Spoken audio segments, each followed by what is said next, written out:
देखिए आज हम देखेंगे, उस दिन पिछले क्लास में हमने देखा 2 से विभाज्यता का नियम, 3 से विभाज्यता का नियम और 4 से। आज हम देखेंगे 5 से विभाज्यता का नियम। देखिए 5 से विभाज्यता का नियम बहुत ही आसान है। अंतिम अंक इकाई का अंक 0 या 5 होना चाहिए, है ना, 0 और 5। देखिए जैसे 550, लास्ट में क्या है 550, ये देखिए लास्ट इकाई अंक 0 है, ये 5 से विभाज्य है। 2 2 7 1, ये होगा 5 से विभाज्य नहीं होगा। क्यों? क्योंकि अंतिम अंक क्या है 1 है, तो ये विभाज्य नहीं होगा। देखिए 5 6 5 2, ये होगा विभाज्य नहीं होगा, क्योंकि अंतिम अंक क्या है 2 है, ये नहीं होगा। उसी तरह देखिए 5515, ये होगा विभाज्य, ये विभाज्य हो जाएगा, क्योंकि अंतिम अंक कितना है 5 है। ठीक है, तो इसको हम ज़्यादा लॉन्ग नहीं करेंगे। आप जब क्वेश्चन बनाएंगे, अब एक्सरसाइज बनाएंगे और भी अभ्यास करेंगे, आपको ये पता हो जाएगा, है ना। अब देखिए 6 से क्या है नियम। 6 से क्या नियम है कि कोई भी संख्या 2 से और 3 से दोनों से विभाज्य होना चाहिए। ठीक है ना, कोई भी संख्या 6 से विभाज्य तभी होगा, यानी कोई भी संख्या में 6 से पूरा भाग तभी होगा जब उसमें 2 से भी विभाज्य हो जाए और 3 से भी हो जाए। यानी आपको कौन सा नियम का पालन करना है, 2 वाला भी और 3 वाला, दोनों यदि पालन होता है तो इसका मतलब है कि वो 6 से विभाज्य हो जाएगा। देखिए एक उदाहरण लेते हैं, जैसे देखिए 1 2 8 128, तो देखिए ये 2 से विभाज्य है, क्योंकि अंतिम अंक कितना है 8 है। लेकिन 3 के लिए हमने क्या बताया था, अंकों को जोड़ेंगे तो 1 और 2 3 और 8 कितना 11। 3 के पारा में 11 है नहीं, है ना, 11 3 का गुणज नहीं है, इसका मतलब है कि ये 6 से विभाज्य नहीं होगा, है ना। अब जैसे दूसरा ले लेते हैं संख्या, यहाँ से दिख रहा होगा आपको, है ना। जैसे देखिए 1 1 1, ये होगा विभाज्य, हाँ नहीं होगा ना। तो देखो लास्ट में क्या है 1 है, तो ये 2 से ही विभाज्य नहीं हुआ। जब 2 से ही विभाज्य नहीं हुआ तो इसका मतलब ये 3 से भी 2 से जब विभाज्य नहीं हुआ तो 6 से विभाज्य, वहीं पर बात खत्म हो जाती है, यानी ये भी नहीं होगा।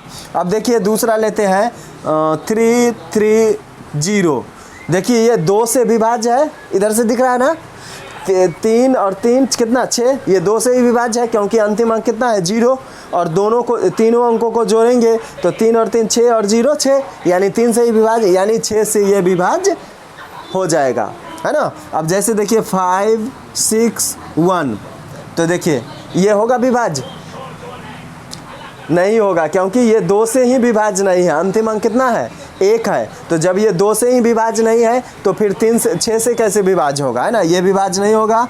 अब देखिए 2 2 0, ये विभाज्य होगा। देखिए ये 2 से विभाज्य है, क्योंकि अंतिम अंक कितना है 0, है ना, और 3 से विभाज्य होगा। 3 के लिए क्या नियम है, अंकों को जोड़ेंगे, 2 और 2 कितना 4 और 0 4, 3 का गुणज है 4, नहीं है, ये नहीं होगा 6 से, है ना। उसी तरह देख लीजिए 1 1 2 2, 4 अंकों का देख लेते हैं। तो देखिए 2 से ये विभाज्य है, क्योंकि अंतिम अंक कितना है, इकाई का अंक 2 है, और 3 से देखते हैं 1 और 1 2 और 2 4 और 2 कितना 6, तो इसका मतलब है कि ये 6 से विभाज्य हो जाएगा, क्योंकि 2 से भी विभाज्य है और 3 से भी विभाज्य है ना। अब देखिए 5 6 8 6, थोड़ा हम संख्याओं को बड़ी संख्या लेते हैं। तो देखिए ये 2 से विभाज्य है, क्योंकि अंतिम में कितना है, अंतिम अंक 6 है, और जोड़ के देखेंगे 5 और 6 11 और 8 19 और 6 25, 3 का गुणज है 25 नहीं है, यानी ये 6 से विभाज्य नहीं होगा। अब देखिए 7 और 36, ये लेते हैं नंबर 1। देखिए अंतिम अंक इसका कितना है 8 है, ये 2 से विभाज्य है, लेकिन 3 से देखते हैं 7 6 13 और 8 कितना 21, 3 के पारा में है 21, 3 का गुणज है 21, है ना, यानी ये 6 से भी विभाज्य हो जाएगा, है ना। इसको और अब आप अभ्यास कीजिए, इस पर आधारित और क्वेश्चन बनाइए, आपको पूरी प्रैक्टिस करने की ज़रूरत है ना। फिर आपको याद हो जाएगा। इसको नोट कर लीजिए इतना। देखिए हमने 2 से, 3 से, 4 से, 5 से और 6 से हमने विभाज्यता की जांच सीख चुके हैं, है ना। देखिए 7 के लिए कोई बुक में आपको नहीं दिया है ना, किसी किसी बुक में दिया है, कंपटीशन के बुक में दिया है, लेकिन जनरली 7 का कहीं नहीं दिया हो रहा था। हम तो सीधा अब 8 आ जाते हैं किस पर, 8 का। 8 से देखिए 8 से क्या नियम है, ये उसी तरह है जैसे कि 4 का होता है ना, कि अंतिम 4 में क्या था कि अंतिम 2 अंक को हम विभाज्य करते थे, और 8 में क्या करेंगे, अंतिम 3 अंक को करेंगे। ठीक है ना। आइए उदाहरण से इसको समझते हैं। जैसे देखिए, यानी कहने का मतलब कि 3 अंकों की यदि संख्या रहे, जैसे देखिए 8 1 6, ये 3 अंकों की संख्या है ना। तो ये तो आसान संख्या हमने दिया है, ये देखने से ही पता चल रहा है कि ये इसमें 8 से भाग लग जाएगा, है ना। यानी 8 से भाग देंगे तो शेष कितना हो जाएगा, 0, क्योंकि 8 एकम 8, 8 दूना 16, है ना। तो यदि 3 अंकों की संख्या रहे तो हम क्या करेंगे, उसको भाग ही आपको देना पड़ेगा। जैसे देखिए 5 6 1, आपको भाग करना पड़ेगा। आप भाग कीजिए, फिर आप पता कीजिए कि वो 8 से विभाज्य है कि नहीं। यानी इसमें भी विभाज्य, देखिए ये विभाज्य नहीं होगा, 8 7 56, 1 बच जाएगा। लेकिन 4 अंकों की यदि संख्या रहेगा, जैसे देखिए 5 0 1 6, है ना। यदि 4 अंकों की संख्या रहेगा तो भी हम सिर्फ और सिर्फ अंतिम के 3 अंकों से बनी हुई संख्याओं में ही भाग करना है। यानी इकाई का अंक, दहाई का और सैकड़ा का अंक से जो संख्या का निर्माण होगा, हम उसी में सिर्फ भाग लगाएंगे और हम पता कर लेंगे कि दी हुई संख्या 8 से विभाज्य है कि नहीं। जैसे देखिए अंतिम 3 अंकों से बनी हुई संख्या कौन है, 0 1 6, यानी कितना, 16। 8 के पारा में 16 है, 8 से विभाज्य हो जाएगा, यानी इस पूरे में भी 8 से विभाज्य हो जाएगा। ठीक है ना। अब जैसे देखिए 2 1 2, है ना, और 4।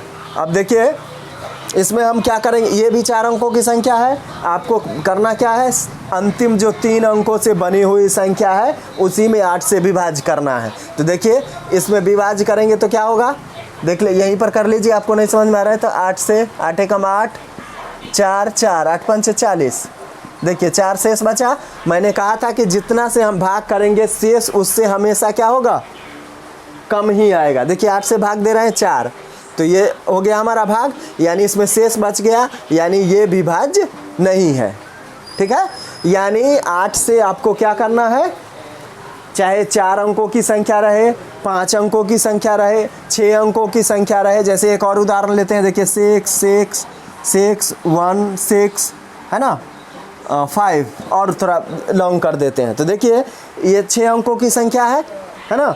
अब इसमें कुछ नहीं करना है, अंतिम का 3 अंक 1 6 और 5 से मिलकर जो बना हुआ संख्या है, यानी 165, उसमें आप भाग दीजिए। देखिए ऐसे भी देखने से 8 दूना 16 और 5 नहीं होगा 8 के पर, इसका मतलब ये विभाज्य नहीं है। समझ में आ गया। यानी 8 के लिए आपको क्या करना है, अंतिम 3 संख्या में ही भाग देना है। यदि 3 अंकों की संख्या है या 2 अंकों की संख्या है तो फिर आपके पास ऑप्शन है कि उसको भाग ही देना है। यदि ये तो यानी ये एप्लीकेबल किस पर होगा, ये उपयोगी होगा 4 अंकों की संख्या, 5 अंकों की संख्या, 6 अंकों की संख्या रहेगा तो फिर 8 का हम उपयोग अंतिम 3 अंकों की संख्या में, 3 अंकों की जो 3 अंकों से जो संख्या बनेगा उसमें विभाज्य करेंगे और हम आसानी से जान जाएंगे बिना भाग किए, पूरे संख्याओं में बिना भाग किए हुए। ठीक है। अब देखते हैं 9 से। 9 से क्या है, ये 9 से वैसे ही है जैसे कि 3 से था, है ना। 3 में हम क्या करते थे कि अंकों को जोड़ते थे और देखते कि वो 3 का गुणज है कि नहीं। 9 में भी हम वही करेंगे, है ना, कि 9 के जैसे देख लीजिए 3 3 3, बहुत ही आसान संख्या। तो देखिए तीनों को जोड़कर कितना होगा, 9, 3 3 9, यानी 9 का गुणज है 9, है ना, यानी ये विभाज्य हो जाएगा। अब जैसे देखिए 2 5 6, ये 9 से विभाज्य होगा। देखिए 2 5 2 7 6 13, 13 हो गया, 9 का गुणज है 13, नहीं है, है ना, नहीं है ना, तो ये विभाज्य नहीं होगा। अब देखिए 2 2 2 2, 2 चौके 8, जोड़ेंगे तो 2 + 2 + 2 + 2 8 होगा, यानी 9 का गुणज है 8, नहीं है, यानी ये विभाज्य नहीं होगा। अब कोई और संख्या ले लीजिए, देखिए 5 6 8 2, 5 8 8 2। अब देखिए ये होगा, तो देखिए 5 और 8 13 और 8 21 और 2 कितना होगा 23, है 9 के पारा में 23, 9 का गुणज 23 नहीं है, तो इसका मतलब ये नहीं होगा, है ना। अब देखिए 9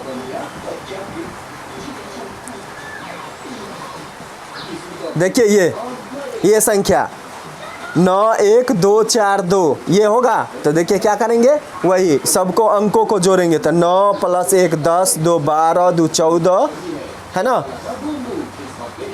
9 1 10 2 12 और 4 16, 16 और 2 कितना हो जाएगा 18, यानी ये हो जाएगा, ठीक है ना। यानी 9 से समझ में आपको आ गया होगा कि 9 से क्या करना है, अंकों को जोड़कर देखना है ना। यहाँ पर एक चीज़ आपको बता दें कि जो संख्या 3 से विभाज्य है ज़रूरी नहीं है कि वो 9 से भी विभाज्य हो जाए। जैसे देखिए 3 से, इधर देख लेते हैं, देखिए 1 1 और 1, ये 3 से विभाज्य है ना, 1 और 1 3 हो गया, तो ये तो 3 का गुणज है 3, तो ये 3 से विभाज्य है, 3 से ये विभाज्य है, लेकिन ये 9 से विभाज्य नहीं है। ये क्वेश्चन पूछता है कि क्या कोई संख्या 3 से विभाज्य है तो वो 9 से भी विभाज्य होगा, तो ऐसा नहीं है। देखिए 3 से विभाज्य हो गया, लेकिन इसको जोड़ेंगे तो 3 हुआ, 3 तो 9 का गुणज नहीं है, इसलिए 3 से 9 से विभाज्य नहीं होगा, ठीक है ना।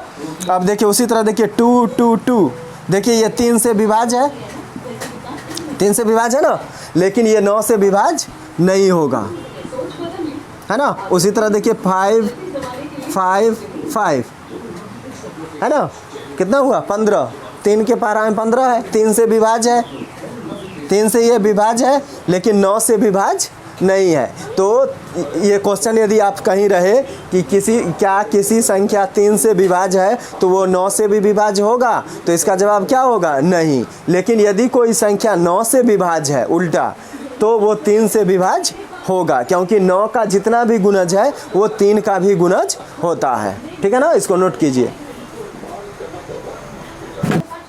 देखिए अब हम देखेंगे 10 से विभाज्यता का क्या नियम होता है ना।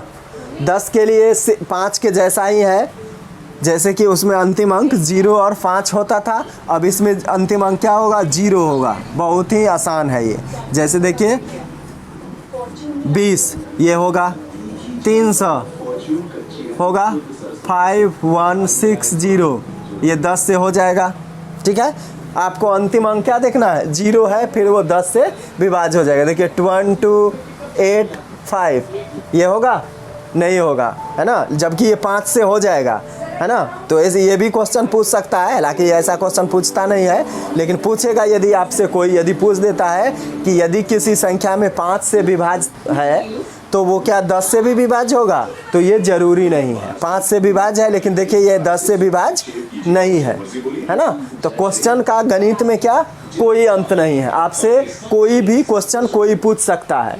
सिर्फ आपको यदि अच्छी तरह से पता है, जैसा कि हम वीडियो में कवर कर रहे हैं, टाइम लग रहा है, लेकिन हम अच्छी तरह से आपको समझाने की कोशिश कर रहे हैं, है ना। आपको एक बार ही देखने से समझ में आ जाए, है ना, और आपको हर तरह से फ़ायदा ही फ़ायदा हो।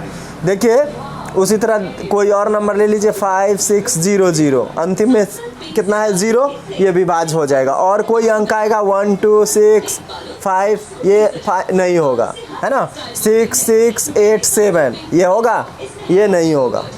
अंतिम अंक क्या होना चाहिए, 0 होना चाहिए। अब 11 से देखिए, 11 से थोड़ा क्या है कि उसमें ज़्यादा कठिन नहीं है, सिर्फ आपको क्या करना है, समझने की ज़रूरत है। देखिए उदाहरण हम लेते हैं 308, है ना। उदाहरण से ही हम शुरू करते हैं समझाने, क्योंकि इसमें पहले आपको उदाहरण देने की हमें ज़रूरत है। ऐसे हम यदि सीधा नियम बोल देंगे आपको कुछ समझ में नहीं आएगा। देखिए क्या करना है, अभी हम इसको अच्छे तरह से उदाहरण यहाँ एक देते हैं। देखिए आपके स्कूल में मान लीजिए कि एक पंक्ति में बच्चे खड़े हैं, देखिए ये है ना, ये सब मान लीजिए कि ये बच्चे खड़े हैं। अब देखिए कि इसमें एक होता है विषम स्थान, यहां से दिख रहा है ना, विषम स्थान, और एक क्या होता है सम स्थान। ये नहीं दिख रहा है, यहां तक तो दिख रहा है।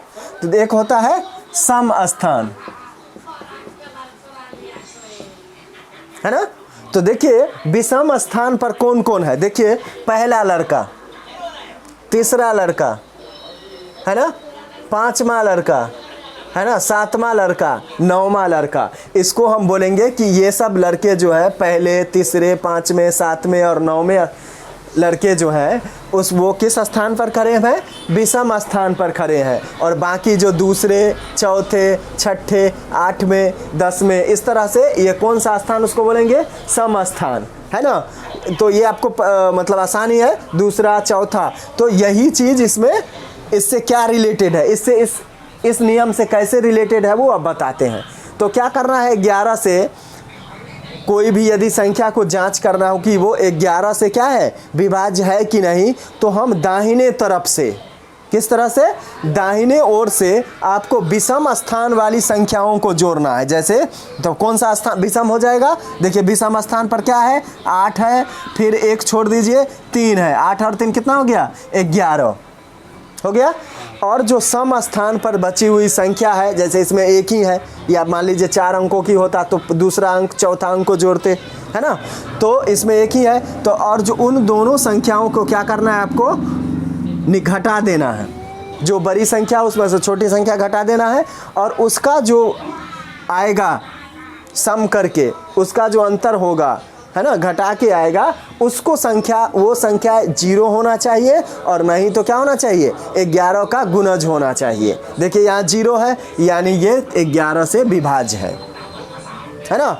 हो सकता है आपको समझ में नहीं आए, सॉरी, हाँ, यहाँ 11, ठीक है ना, 11 में से 0 11, है ना, यानी वो 11 का गुणज है। तो इसका मतलब ये 308 जो है 11 से विभाज्य है ना। अब देखिए दूसरा संख्या लेते हैं, 1331, है ना, 1331। अब देखिए इसमें विषम स्थान पर क्या है, देखिए 1 है, 3 है, जोड़िए 1 + 3 4, और देखिए सम स्थान पर 3 और 1 4, और दोनों को क्या करिए, घटा दीजिए, कितना हो गया, 0, है ना। 0 इसलिए हम यहाँ लिख दिए थे क्योंकि पूरा मतलब याद रहता है ना।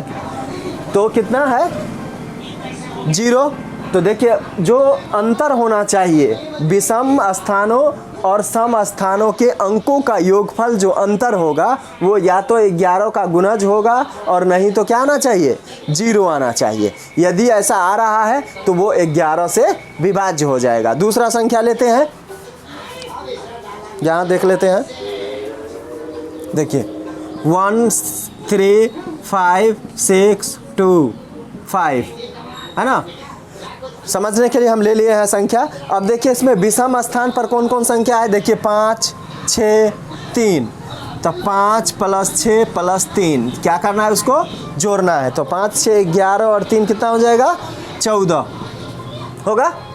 अब देखिए सम स्थान पर 2 और 5 7 और 1 8, है ना, 2 5 7 हम समझने के लिए लिख देते हैं। 14 में से 8 घटाएंगे, क्या होगा, 6, है ना। यानी विषम स्थानों के संख्याओं को जोड़ दिए और सम स्थानों के अंकों को जोड़ दिए, और हम उसका जब अंतर निकाले, उसको जब हमने घटाया तो हमने क्या देखा कि उसका अंतर कितना आ रहा है, 6 आ रहा है, जो कि 6 मतलब 11 का गुणज भी नहीं है और शून्य तो है ही नहीं, है ना। इसका मतलब क्या है कि ये 11 से विभाज्य नहीं होगा। समझ में आ गया। और उदाहरण की ज़रूरत है, ठीक है, आप अभ्यास कीजिएगा, लिख लीजिए इतना।